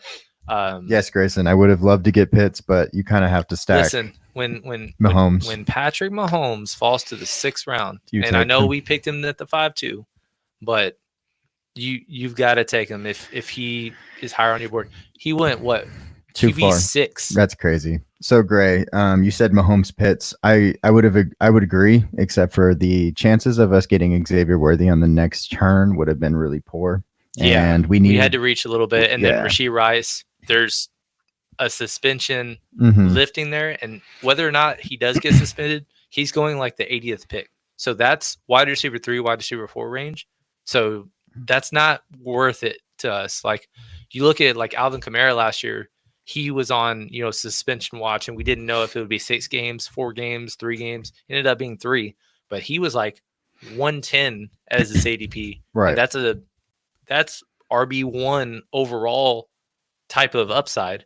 Rashee Rice is like upside is wide receiver 3 on your team. Right. Because based on what they brought in. Yeah, exactly. And he's going right basically there, but on the low end of the wide receiver 3s. Yeah. Without Rashee Rice there, Xavier Worthy's the third option. With Rashee Rice there, I'm going to be honest, and I've said this on other podcasts and stuff, but I don't know that I think Rashee Rice is a top talent on that team. It's just the fact that no one else was there. He was the only one that didn't just drop remember the ball. Yeah, don't no one forget that he was a 3rd round pick. Like I know that y'all were excited about him and stuff, but he was a 3rd round pick in the draft. Xavier Worthy was a 1st round pick. Marquise Brown was his 1st round pick. Travis Kelce has been a long time tight end. Like those 3 guys have more capital in them to play better. And I don't know that I think Rashee Rice is actually that amazing. He's just the one that could catch the ball. MVS couldn't. Justin Watson wasn't the guy. Kadarius Toney, Sky Moore. I don't know. Another thing I want to bring up that just went down. Amari Cooper fell to the 6'10". Wow. That is the lowest I've seen him go. And again, Cleveland does have the toughest schedule, but surprisingly has the easiest strength of schedule for wide receivers this year. Right. And he's the clear-cut number 1 in that offense. He thrived with both Joe Flacco and was formidable with Deshaun Watson. And even if Jameis Winston goes down. Zay Flowers fell to the 5th round. This is the weirdest draft. I wish I was in the middle. Now, Yeah. we said that earlier. I mean, that fifth pick team just continues to. Yeah. I don't know if I would have gone Aaron Jones there, but I mean, that's at that point, it's a luxury. Yeah. Based on what fell to them. Well, I mean, that mean they went. No, they went hero, so I guess they didn't have to. But yeah, like that's fine. Whatever. They could have gone Amari and and not had to draft another receiver. Right now, if they go and are able to get Kyler Murray here, Kyle Pitts, that's an A+ start. Yep. Oh my god. And you say Kyle Pitts is still on the board. Yeah. Which if there's no way that he falls to us, right? There's just that. I mean, but again, if and when he does, 1, 2, 3 teams with no tight end. Yeah, I'd be very surprised. Let's go look at the board. So Let's see who's I'm still there. I'm interested that he didn't go. He's still falling. Team 5 did not go Kyler Murray there, which is interesting. But DeAndre Hopkins. What do we have at tight end? Do we have a tight end? No. Ferguson. So again. Ferguson is a easy plan B. Okay, he went finally. It's okay. It's okay. We didn't deserve him, I guess. Yeah, we did not. I don't know. I just know Team 11 wasn't going to pick him. No, they were going to do something crazy. Yep. You're going to pick Josh Palmer or something. I don't know. I mean, they haven't really. If I could guess, the player. I don't even know what to think with them. They're probably going to go tight end and mess us all up. Oh yeah, because they went Dak, didn't they? Yeah, that's not fun. That's not. That's not Okay, fun. they didn't do it. Oh my gosh. Okay, so we're up. So don't I rush won't- it because I'm yeah. not sure what to do with our second one. Well, we have an opening. Zamir White as an RB2 is somebody that we really like getting. You could go and get Brian Thomas and get the stack with Yeah, we could Trevor get a potential Lawrence. double. Um, I think I would say let's go ahead and go with Zamir White okay, I think that's with our RB2 that's and the safer and way Jake to Ferguson. We would have a very spread out amount of bye weeks, and basically our entire starting roster is filled. And we just kind of got to get the depth pieces, which we're about to get a ton of running backs off the board. Maybe Jason falls. I doubt it, go. but We need 22 picks before him. listen, I didn't expect Mahomes to fall. So. Mahomes, Amari Cooper, Zay Flowers, DK Metcalf, like James Cook. Like I don't understand what's happening here. Who's going early? Like who are they? Who are we reaching on? That's making this possible. Lamar. I mean, quarterbacks went really early, And not, and but other not than Patrick Mahomes. And then tight ends Goddard, somewhat. dude, what are you doing? I mean, he won it because he went with Jalen Hurts, so he had to get. Oh my gosh, he had to get a double stack with him and Saquon. And Saquon, that's right. Yeah. That's okay. Okay. Brock Purdy, that's a little early. Yeah. That we've seen from him. I don't know. I don't. He had Debo. Oh, he did. Yeah, Debo fell all the way to. A Yeah. lot of receivers fell past where we typically see them as well. Yeah, we haven't seen the run on running backs. Yeah, that's going to come for sure. Kyler Murray here with no stack. I bet this team is so mad that they didn't go Kyler. Yeah, I definitely would have gone Kyler over who they picked, Christian Watson. Yeah, I agree. They could go. Nope. So they go Ramondre. Okay. They had it all set up for him, you know? Yeah. Messed it up. They're down to an A- now. Shoot, I wish we were in the middle. We would have had an A++, man. Like 7. Oh, 7 would have been killer. Babe Ruth didn't call our shot for the millionaire. I really like this team. Because like I said, last draft, I would probably give it about a C just because we just had so many week 14 buys. We didn't get to stack our second or third quarterback. There was no handcuff.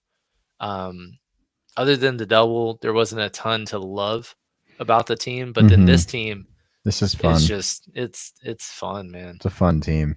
It's all over the place too, though. Like you just don't expect some of these players to get to you. JSN did go. Yeah, I saw that. Najee has not gone, but Jalen Warren has. So someone took their stand. Again, There's your stand. People are pretty split on Jalen versus Najee. Either way, both of them have the upside for an RB2, but both of them can eat into their ceiling. But in these kinds of drafts, you're looking for higher ceilings. Najee, each of the last 2 years, has sucked in terms of his ADP, but he's finished the year formidably. Yes. And right now, he's going outside of a top 25 running back. He has never not been a top 25 running back as a fantasy player, despite being considered an underwhelming player. Thank you, Brandon. We agree. Thank you, Steiger. Yes, we're trying our best to get this whole thing figured out. Grayson, if Najee is there, that would be a very exciting person. There's another person that I know we talked about in our last draft that is also exciting to me. But yeah, we will see. I'm not going to say any names out loud.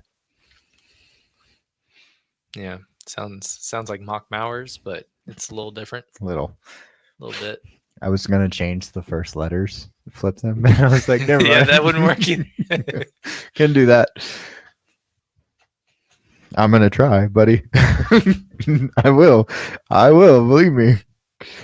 My ownership to him was the highest of any tight end. Yes, that is the exact guy you were thinking. We were thinking. No, yeah, he is right now. I have my exposure up. Damn it, Grayson, that's your fault. Yeah, they took JSN and Brock Bowers. Man. Assholes. We told them they could do that shit. But All yeah, right. getting back to our exposure, Brock Bowers right now 31% owned. That's a lot. Nobody else is higher than 23. That's a lot. So in love with his, and that's just on DK. I've got a ton of him on the underdog as well. Oops. Um, just you wait. I don't Dalton know Schultz. how early it'll happen, but it's gonna happen. That was not nice. This team just took Dalton Schultz, and the team that's up has no tight end. They were like sniped. Okay, well, we need. So when you go as high as like a Trey McBride, a Mark Andrews, or Don't you do it? Sam Laporta, I don't think it's necessary to go Don't you? a Brock Bowers in this range, even though we love him, just because Yes. you don't want him clashing too much. Yes. Whatever we're about to do, Timmer's happy about. Super happy. Go Gray. We get Najee. Okay. That was a good consolation prize. Yeah, for sure. And then he said Ann Lawrence. I don't know. Did we? At this point, we might need to if we wanted to get him, but we wouldn't have the double. Yeah, we could get Gabe Davis. I mean, yeah, sure. Mm-hmm. I think we can wait as our QB too. Well, then what do you want to do? Still Brock our turn. Bowers. He's gone. Oh, sorry. Damn it. Javante. So Javante Cortland is interesting. Sutton. I don't know if we need 4 running backs this early. Trey. Well, I say that and then suggest Trey Benson. Romeo Dobbs, Cortland Sutton. We've gotten some of. Curtis Samuel is another guy comes to mind. I think receiver is probably a good bet here, and then we could wait. I'd probably 3-4 rather rounds go for him. Cortland Sutton if I had to choose one. Okay, that's fine.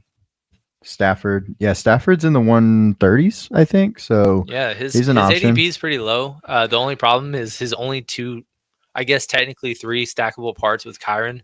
All of them are in the first 2 rounds. Yeah. So basically, you have to decide early. Hey, Matthew Stafford's our QB2, which is a good strategy.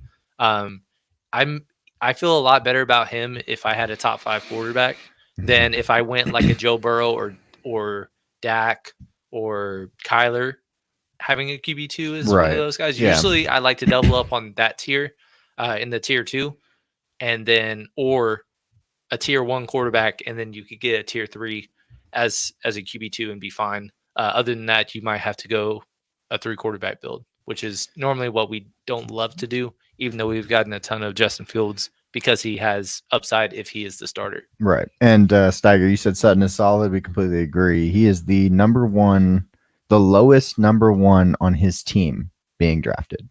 So Denver, people are kind of weary because Bo Nix is there. Zach Wilson, we'd expect Bo Nix to be the starter. Troy Franklin coming in, and they really just aren't going to have a special offense, but they have a pretty good coach.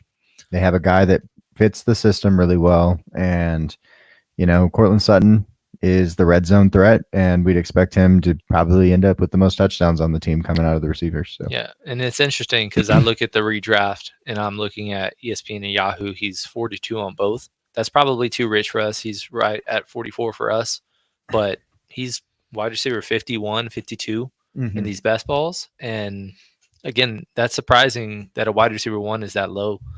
But again, it's not really a faithful or a comfortable stack. So it's really just a one-off. But I mean, as long as he's there, or if he gets moved, for example, to a better situation, either way, that would shoot up his based on where he's being drafted right now. Yeah, and we got value on him because we got him at the 9-10 turn. He's going at the end of at the beginning of the 9. So yeah, I'm cool with getting him here too. He's probably the safest wide receiver 5 that you can have if you don't just go on an insane run early on like some teams like to. All right, this time let's make sure we get a second tight end and second quarterback. Okay. What do you think? Yeah. I mean, who can at this point we're kind of with? running out of options with because so many went earlier. Mm-hmm. Yeah, look at all these quarterbacks. I mean, but either way, quarterback, it doesn't matter based on the quarterback that we got. I'm more than fine with the QB2 being Stafford, Baker, Deshaun-esque.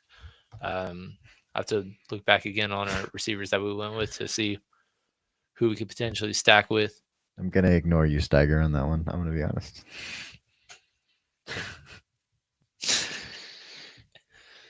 Ridiculous. But no, yeah, so getting into this range here, you get a lot of running backs going, and a lot of receivers, but there's how is that possible that he's still there?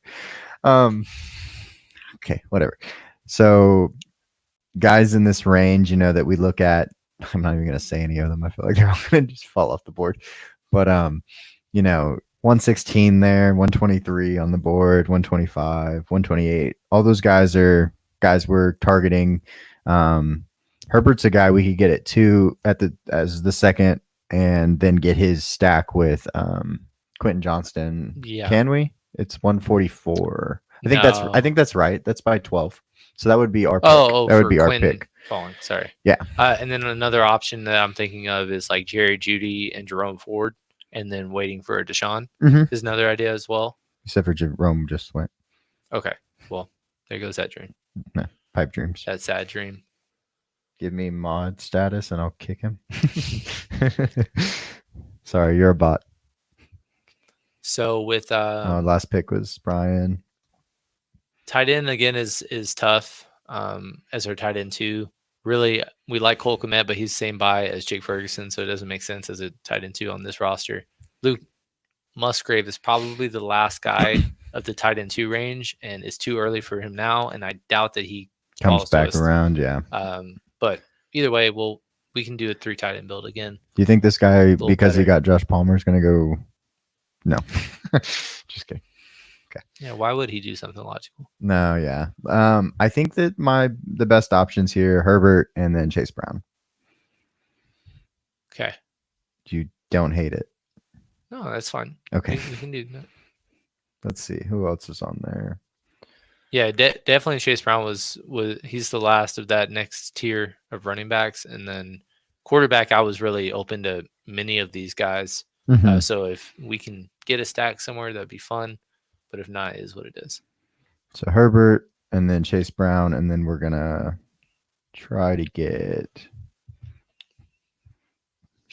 QJ later on. Maybe some Marshawn Lloyd in our future. Musgrave is actually past our pick, unless I can't count. I probably can't, though, so that's okay. But we're definitely going to get Chase Brown here. And then we'll be at pick. Let me make sure. We should be 12, right? No, we're 13. Okay. So we get 156. That's our pick. Okay. Taysom Hill going earlier than expected. But hey, upside. That's a lot earlier than expected, though. This guy just likes picking tight ends, I swear. Is what it is. He's got. I mean, again, we talked about TJ Hawkinson on our tight end rankings video. He's just a weird one to talk about it just because we know that he is going to miss time. He is a tier 1 tight end that you just don't know how slow he'll be coming off injury, but he's not that high risk based on his ADP now. He's fallen all the way into the 13, 14 kind of rounds. Right. He actually went earlier than we've seen him going. But if he went to us 3 picks later, I would have maybe suggested that and then getting a third tight end and feel really good about the room. Whereas like now we're going to have to double up on, some uncomfortable names like Kate Auden and, Jatavion Sanders or something of that nature. Which we've done in the past and we can make it work. We just need them for 3 or 4 weeks of the year. That's kind of the plan. Our tight end is Jake. So we need them to not be a week 7 bye. And then, which also reminds me. Okay, cool. Herbert and Mahomes don't have the same bye. Didn't even look. Oh, no, I knew that. Okay, good. I've done enough to where I know the top of my head. On those, I did not think of it. I was like, oh, man. It's like that would be such a blunder. One year I did, I drafted 4 tight ends because the third tight end was the same bye as the first and second tight end. So I had to get a 4th one because then I actually had a tight end for that week. That was fun. Let's see. So here's that team 5. Let's see how have they been doing. They got Kirk Cousins. They did get Gabe Davis. Not nice. Oh, well, no, we don't need him. To stack with Trevor Lawrence, which we had talked about earlier. What do you? I can't say my thoughts because it just won't happen. But I have the perfect idea or opportunity for the same team of who we're targeting with our queued player, and it's a running back that we've talked about a lot. That's I really fun. think we could probably get him. I mean, you think so? You would think so. I mean, he's ranked Listen, 169. I mean, whoop whoop. But I mean, you just never know with some of these guys. Team 11 that's right before us is, even though went with crazy start, they have sniped us on a couple of guys that we wanted. right. So, it's not like they're just picking the worst of the worst. Well, They're they're just picking. annoyingly picking. Yeah. He could go right here. Just kidding. Well, let's see, because that means we do have a chance at the other guy that we have queued. He's still down here. Perfect. Marshawn Lloyd. I mean, yeah, he had one of the worst. Musgrave might be an option. Yeah. Um, That have to be an uncomfortable decision because I don't think Kamani would fall all the way to the next turn. let's see. So 168, probably not. Yeah. Probably Doubtful. not. No, but I mean, yeah, he will be in the 150s. Is the problem later on in during all this. Mm-hmm. May your ends always be plenty and tight. Okay. All righty. Ideally, how many people do you want from each position in best ball? So it depends. It depends how you structure your lineup. So say you, in a normal strategy, you probably try to get pretty even, right? So between 2 and 3 quarterbacks, depending on how well you did. If you got a top tier quarterback and then a really good backup, you only need 2. If you get a top tier quarterback and then like you wait too long, like we did in our last draft, you have to get 3. Similar, exact same thought process with tight ends because there's only one spot for each of those positions to play. And then tight ends actually have an opportunity to play flex, but doesn't happen that often. With wide receivers, you try to get between like 6 to 8, depending on what your normal strategy is. And it's the same thing with running back, 6 to 8. If you go robust, which is the only strategy that's different, you normally only need 5 running backs, and then you go like 10 receivers, because then receivers, you won't have the high end receivers that you had otherwise. I think, and we'll come out with actual strategy videos and back it up with some advanced numbers and stats that we've come across.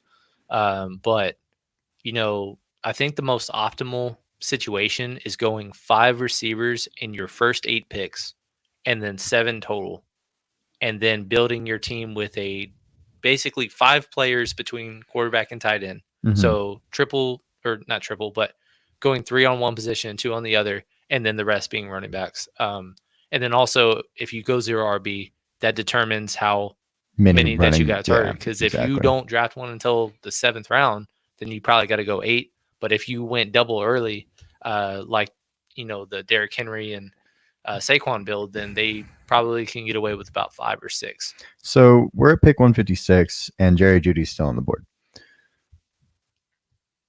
And then we go Kamani.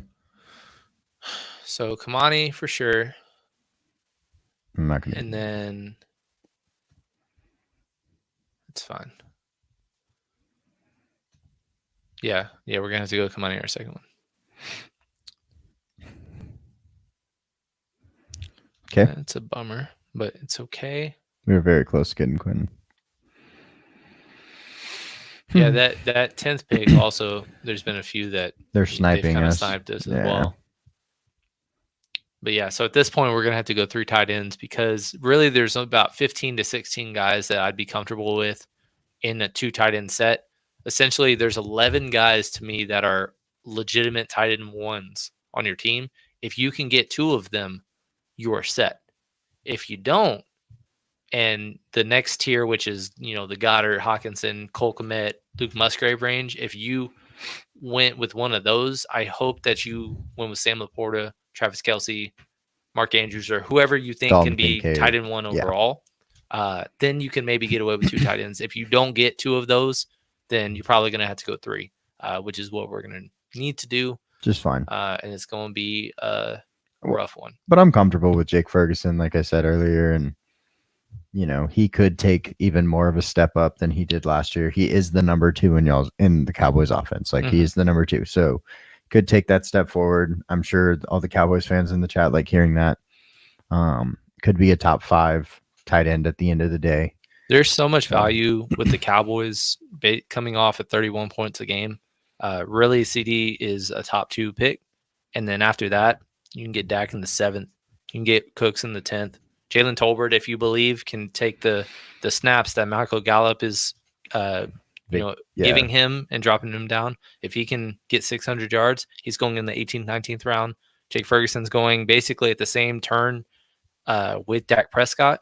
And then Zeke's going in the 12th round. And if you don't like Zeke, Rico Dowdle is right next to him or right after him. Really easy to get to a lot of Cowboys, and 6 of their final 9 games at home, reasonable environments, and they should be all, competitive games to where they're putting up numbers. So, but yeah, last year to end the year, weeks 9 through 17, Jake Ferguson was tight end 6 overall, top 5 in targets, number 4 in targets, and then 10 20-plus yard catches, which tied for 3rd as well. And then, again, we talk about the upside. He had 37 fantasy points in their playoff game. Yeah. Let's see. Got 5 watching at the moment. Dak, Zeke, Fair World Tour, or Super Bowl run? Definitely not Super Bowl run. That's confident.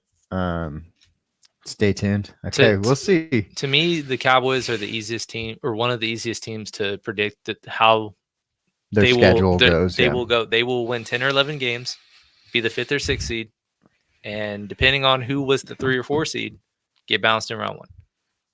And if it ends up being like a Tampa Bay 8-9, 9-8 team that they are on the road and favored, you can chalk them up to a win, but then you got to go on the road to San Fran, or on the road to Detroit, or on the road to Philly. Yeah. And I just don't have confidence. They regressed. Every other team that's a contender in the NFC got better. But fantasy-wise, we don't really care about that. We're just trying to get good players in good situations, and they have a ton of value, like I mentioned previously. So tight ends are flying off the board. Tight ends are flying off the board. Tyler Conklin just went. I say likely.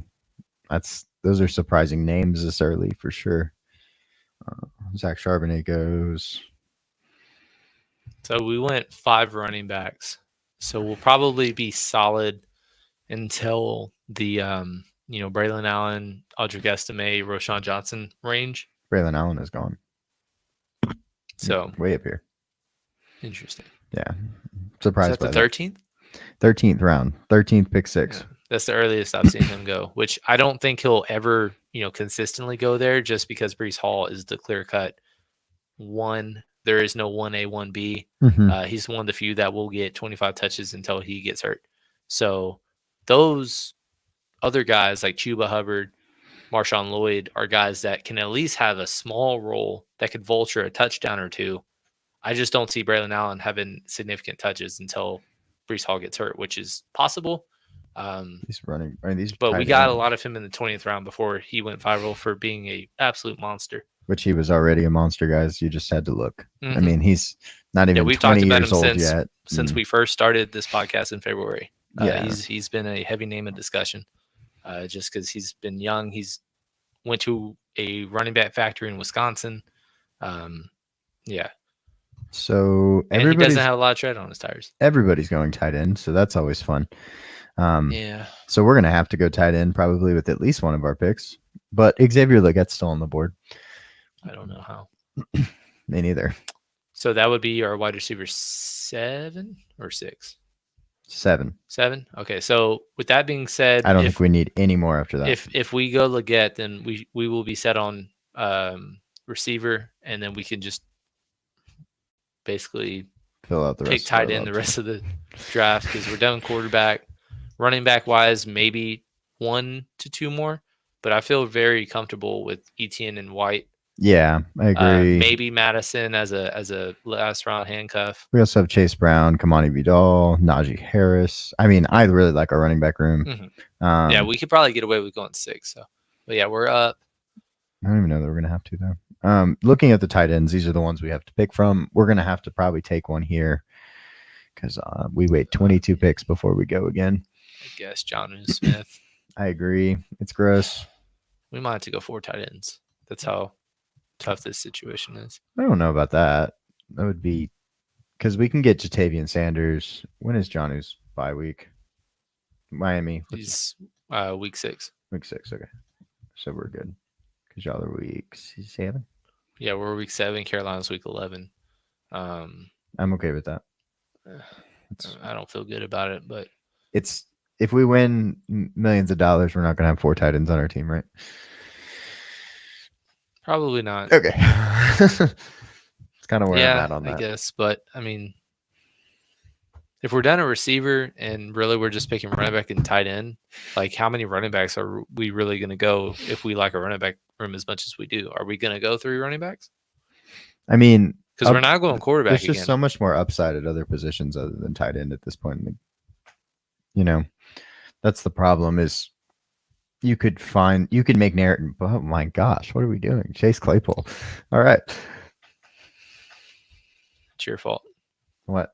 for, talking about Chase Claypool in a couple of our best ball drafts. Oh, yeah. People are watching our best ball drafts and taking him. I know in the 16th round, though, guys. Definitely never said anything about that. I don't know. I think you implied it, which is I'm happy you did. So, but yeah, we got about 5 picks left. Jeez Louise. Even Theo Johnson goes this early. That's crazy. Yeah, we might not even make it back to Jatavian. I mean, at this point, we're either going to have to decide on going 8 running backs, 8 receivers, or we can go with 4 tight ends. Well, I was thinking we could do if we did have Jatavian come back to us, we'd go Bryce Young, Jatavian, Xavier Legette. But when is Bryce Young going to start over Justin Herbert or Mahomes? Well, if the other two do well, he could. I don't see. I have the more reservations with Justin Herbert than I do. I think when you have a tier 1 quarterback, it is more of a waste to go with a 3 quarterback build. Then going 4 tight ends. Yes. Based on the backups that we have. Because all all of our backups that we're going to have downside of like 300 receiving yards. Yeah, but at the same time, like you're going to have 10 points coming out of your tight end room on almost every week. And for then the most part, Ferguson gets hurt, we have literally no production, consistent production. Which again, if Mahomes gets hurt, this lineup's dead anyways. Right. But a lot still, of best ball. Like if we're playing the upside of health, is it more likely that Mahomes is going to go down or not produce consistently to where Bryce Young will actually steal 3 to 4 weeks over Justin Herbert and Mahomes? Or is it going to be a situation where we're hoping that Juwan Johnson and Jonnu Smith just go back and forth catching touchdowns? Neither sound fun. It doesn't. But neither sound great to me. That's actually I guess a debate since we're a little on differing ends. I'd like to look up on like a you could probably find some stats behind it for sure. Mm-hmm.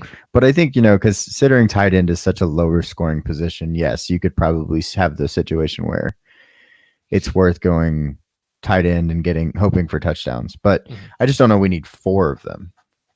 Is all. Because like if we just get say Jatavian Sanders and he's a solid tight end this year. Solid being 7 points a game, guys. Well, it sounds like then we're probably going to opt for because I really don't want to go 3 quarterbacks with this. Well, then we just wouldn't do either. So then we would be going 8 running backs or 8 receivers. It's fine. Would you rather? Let's see. We have Travis Etienne, Zamir, Najee, Chase Brown, Kamani. I'd rather go running backs. Okay. Which I mean. Usually the Audrey Gastimays and right. Roshan. Also, when you get to round, guys kind of fall into this range that we're coming up on, anyways. Yeah, and on top of that, like when you get to round 20, guys, like round 20 is most of the time best player available. Yeah, like you don't normally have a big just take a stand on somebody, and it's Darren Waller. Oh my God, that's Steiger's fault right there. You said Darren Waller earlier. That's amazing. Thank you, Steiger. I appreciate you. Wow. What are your favorite rookie sleepers at each position? Quarterback Caleb Williams. Easy. I mean, is that even a sleeper? Yeah, it is because he's going behind Jaden Daniels in a lot of rankings. Right. So that's why I consider him a sleeper. I think that he has as high much higher floor and just as high upside as Jaden Daniels and easy to stack. Your sleeper's not Playoff team. Bo Nix. No, I just don't think he'll start the full season.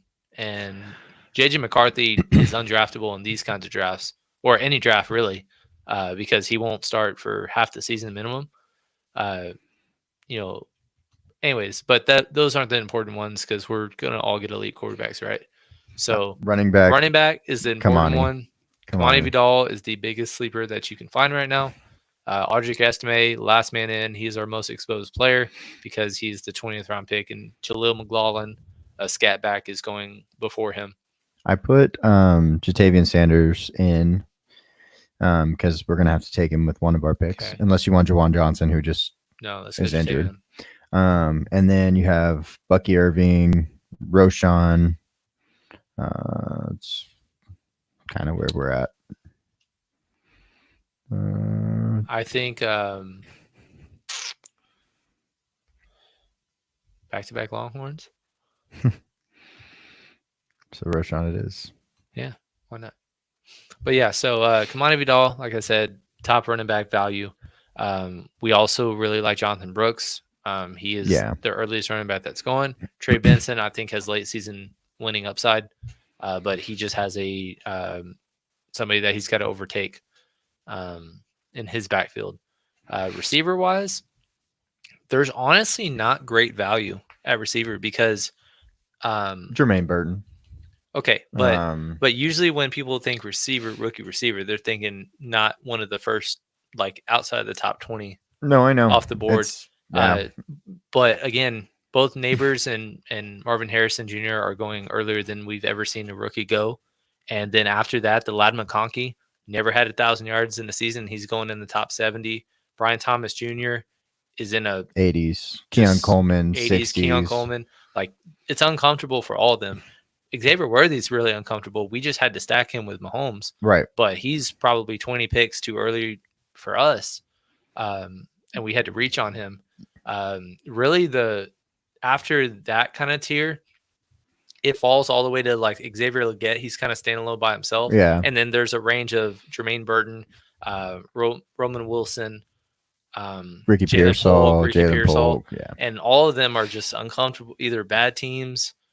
Jermaine Burton we like because he's filling the Tyler Boyd role, and they've had 3 top 50 receivers. So why couldn't he be, why top can't 45, 40? If he's going wide receiver 70? Yeah. So by default, I would say his, but there's a lot of receivers going early. But in redraft leagues, receivers are going much later than what their ADPs are. Just as an example, I brought up Xavier Worthy and how uncomfortable he's going. He's 10 spots lower on ESPN Yahoo. If you're talking let's look at Keon Coleman, wide receiver 61 in Yahoo, wide receiver 37 in Best Ball. Mm-hmm. So like there's a huge difference in redraft leagues. So it'll be interesting when we start doing those kinds of mocks, how we'll prioritize those kinds of guys. And then tight end, really you don't want to draft rookie tight ends too much, but Brock Bowers is him. And we really, really tried to get him in at least one of these, but he is our most exposed tight end overall. We think he's a top 10 tight end, and some people for some reason have him as like tight end 15.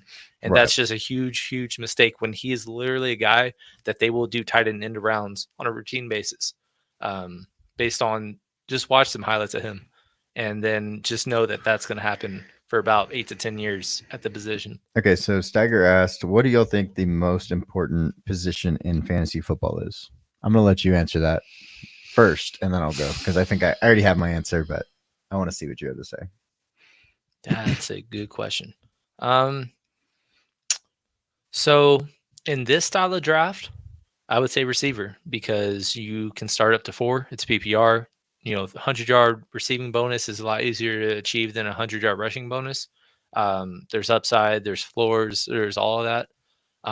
In our kinds of leagues, I think it's just based on what's the valued position.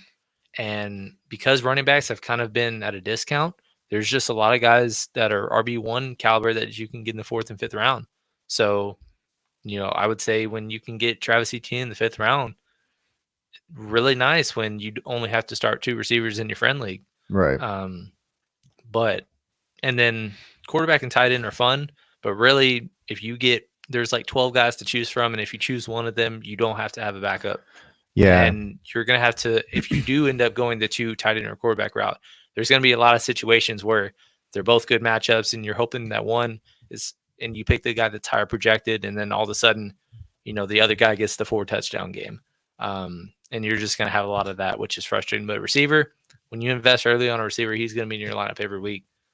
That's just kind of my long-winded answer. So I think for me personally, I think you're right for the most part, except for when you can get a tight end one or tight end that is separated themselves. Because recently we've had, and especially me, I've had Travis Kelce for the last 2 years. That's Gary's fault. And it was Gary's fault this time. But 2 years ago when I got him for $22 in our auction draft, and that's basically free for Travis Kelce. Yes. And that really set my team up to be able to make the playoffs and do things because he was so much better than the rest of the position. Now, that's not necessarily the impact he would make, or the number one tight end, because there are multiple now that are kind of coming closer to each other up there at the top. So just depending on the year too. Mm-hmm. We're coming up on our picks here. Tim. And then hit up our last 2 and then just kind of do a quick review and get out of here. Get out of y'all's hair. Again, we appreciate every one of you that tuned in tonight. It means the world for us. $22 was Bailey's fault. I think it was all of our faults that were at Wicked Wings that day. I blame you. I wasn't there. That's why I won. Yeah, that is. Anyways, but yeah, we appreciate it. We're going to be doing this every single week. Like I said, Wednesday, Thursday, what have you. I think next week we'll do Thursday because I want to watch the NBA draft. And I know that's a boo, but Spurs have some important picks. So I want to tune in. And Emery's got to go to Slitterpond. So what receiver do you want here? Jalen Tolbert, Javon Baker, Tez Walker, Jalen Hyatt, Rondell Moore. And you have 10 seconds. Tolbert. Thought so. I was gonna click him anyway. Jalen Tolbert is the new Miles Austin. You heard it here first. Wow. Okay. Let's see what happens. That would be some fun stuff. Like Cam said, though, we appreciate y'all coming and hanging out. This was more of a start. It started as a 0 RB build, but you never expect Travis Etienne to come to you right there. So, we got our stack with Patrick Mahomes and Xavier Worthy. Jake Ferg is our first tight end. Done that multiple times. We really enjoy getting him. Zamir White, adding a Raider to the Cowboy. And then Najee Harris, Cortland Sutton, Jay Herbert, Chase Brown, Jerry Jeudy, Kamani Vidal, Xavier Legette, back-to-back tight ends because we had none, and Johnny Smith and Jatavian Sanders, and then Roshan and Audric Estime, followed by Jalen Tolbert. Yeah, I mean, I think I really like the team. It would have been one of my favorite drafts had there not been an insane run on tight ends where there's undrafted guys going in the 16th rounds. Other than not getting the ideal tight end depth that we wanted, really, really feel good about this team. And based on the other decisions that were made, if I feel like half the teams are already kind of eliminated themselves based on their builds. So, it's always nice when you can think about, 4 or 5 teams that you don't even got to worry about for the most part. And then, hopefully can be one of the top 2, get into the playoffs, and then win 100K and celebrate with you guys. So, yep. It'd be awesome. So we really appreciate it. And let me switch to the correct remote. But we will see you all next week. Mm-hmm. Please like, comment, subscribe. Oh, well, actually, just subscribe if you're in the chat and you haven't done that. Of course, like if you haven't. I know that there's 7 left, 11 likes, so everybody here probably has. But we really appreciate y'all coming and hanging out with us, and we'll see y'all on Thursday. Yep. See y'all next time.